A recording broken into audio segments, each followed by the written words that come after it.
Lição número 1136. Bismillahirrahmanirrahim. Alhamdulillahi Rabbil Alamin. Wa usalli wa usallim ala Rasulillahi sallallahu alayhi wa sallam wa ala alihi wa ashabihi ajma'in. Azka salatan wa atammu taslim wa ba'd. باب الماء لا يجنب.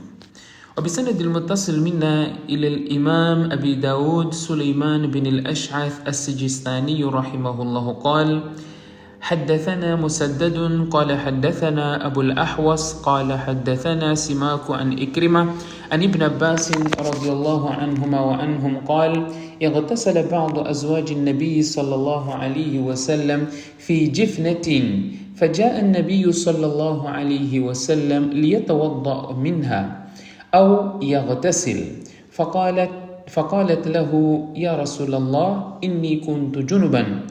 فقال رسول الله صلى الله عليه وسلم: إن الماء لا يجنب، أو كما قال عليه الصلاة والسلام.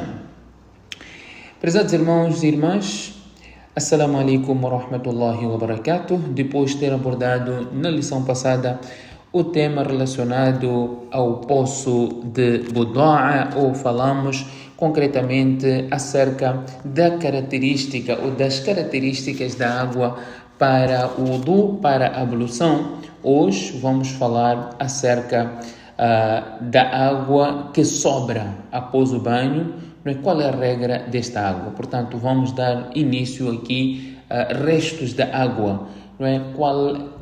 Quando pode-se usar esta água para a ablução, ou a regra relacionada a esta água que a pessoa resta, falando concretamente daquela água que a pessoa usou na purificação do seu corpo, falando concretamente após a impureza maior ou mesmo o ato sexual.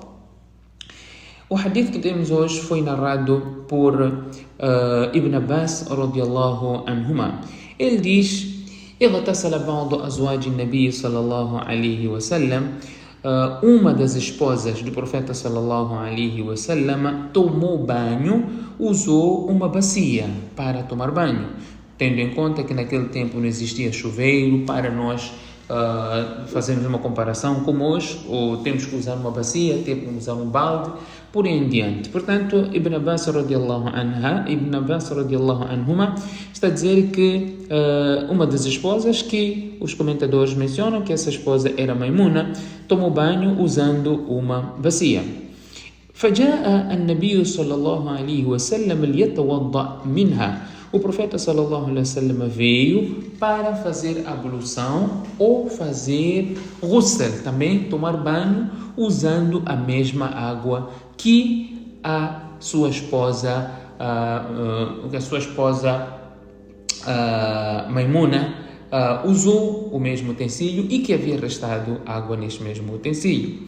Então ela, deparando com esta situação, vendo que o profeta sallallahu alaihi wasallam estava para usar a água que ela usou para purificar-se, ela diz ao profeta sallallahu alaihi wasallam: Ya Rasulallah, ó mensageiro de Allah, inni kuntu junuban, eu me encontrava no estado de impureza maior. Em outras palavras, como é que vais usar esta água para se purificar enquanto eu usei esta água que restou na bacia, obviamente? Como é que vais usar esta água? E eu estava impuro quando usei esta água, quer dizer, a caneca que eu coloquei para me purificar, eu estava impura. Então o profeta sallallahu alaihi wasallam respondeu: Innal ma'a la yajnub, a água não é impura. Portanto, aqui nós entendemos, em primeiro lugar, que a água não fica impura por ter sido restado por uma mulher. Uma mulher restou a água que usou para tomar banho e purificar-se do seu estado de impureza maior ou após o ato sexual. Isso fica claro para começar. O segundo aspecto, portanto, este hadith mostra, não é, o uso, obviamente, da água, como a água deve ser usada, não deve ser desperdiçada, e o profeta sallallahu alaihi wasallam queria usar a mesma água. Entendemos também que, como o hadith menciona, que coisas como água, vestuário, ou terra, não é? Que não são contaminadas pela sua associação com uma pessoa que está no estado de impureza maior, está no estado de impureza sexual, não é? Isso não tem nenhum efeito. Quer dizer, e as pessoas muitas vezes perguntam, será que eu posso fazer salah com aquela roupa que eu tinha no corpo quando eu me envolvi no ato sexual? Será que aquela roupa ainda é pura? Será que eu posso usar aquele lençol, não é, para fazer de tapete para eu rezar? Um lençol que eu usei que eu usei na cama, por exemplo, não é? Tendo em consideração o seu estado de impureza maior. Então, aqui o profeta sallallahu alaihi wasallam diz, a água não é impura. Então, seja a roupa que a pessoa está a usar, não é? A água que a pessoa restou no recipiente, isso não faz com que essa água torne-se impura ou a roupa torne-se impura, desde que a impureza não caia nesta água ou desde que a impureza não toque nesta roupa. E se a impureza, por acaso, tocar nesta roupa, torna-se suficiente ou é suficiente alcançar a purificação desta mesma roupa, lavando a parte contaminada, a parte na qual a impureza tocou. Por exemplo, tocou numa parte da roupa, se lavar aquela parte, a roupa volta ao seu estado de pureza. Torna-se uma roupa pura e não há nenhum problema quanto a isso. O segundo aspecto que ainda vamos mencionar, podemos dizer ainda terceiro, a água que sobra no recipiente após o banho pode ser utilizado para a purificação. A água pode ser usada para a purificação. Aqui, frisar é dizer que a pessoa está no estado de impureza maior, mas essa impureza não está na sua mão, a impureza está no seu corpo. Portanto, é verdade que a água vai ter algum contacto com o corpo da pessoa, mas isso não é suficiente para fazer com que esta água torne-se impura.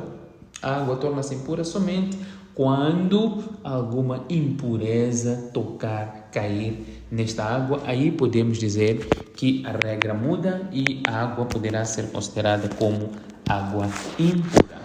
O outro aspecto que podemos mencionar nesta sequência é relacionado a pessoa urinar na água estagnada. E nós temos o hadith aqui que Imam Abu Daud nos traz. O hadith foi narrado por Abu Huraira radiallahu anhu. Ele diz que o profeta sallallahu alaihi wasallam disse: لا يبولن أحدكم في الماء الدائم ثم يغتسل منه. Ninguém dentre vós pode ou deve urinar em água estagnada e depois lavar-se nela, não é? Urinou na água estagnada, tem uma porção de água, está estagnada numa lagoa, por exemplo, a água não está a correr, está parada, é água pura. Ninguém pode urinar nessa água e depois querer se purificar outra vez com esta mesma água para fazer a ablução. Assim como o profeta sallallahu alaihi wasallam também disse, conforme outra narração de Abu Huraira também, ele diz: لا يبولن أحدكم في الماء الدائم ولا يغتسل فيه من الجنابة.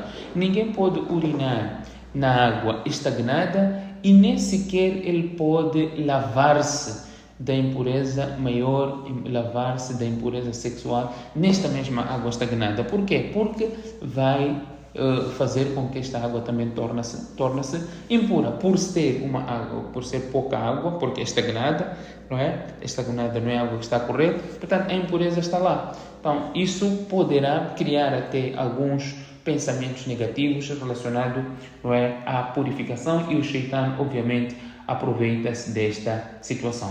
Portanto, a explicação aqui que nós podemos repetir é que a água é utilizada para ablução, para lavagem, para beber. É, portanto, é algo essencial que deve ser mantido limpo. A água deve ser mantida limpa de todo tipo de impureza. Deve-se tomar cuidado especial no caso da água parada, estagnada, porque qualquer impureza que for acrescentada, não é, nesta água, qualquer impureza que for colocada nesta água, portanto, vai criar, vai alterar o estado dessa água, em particular por ser água estagnada.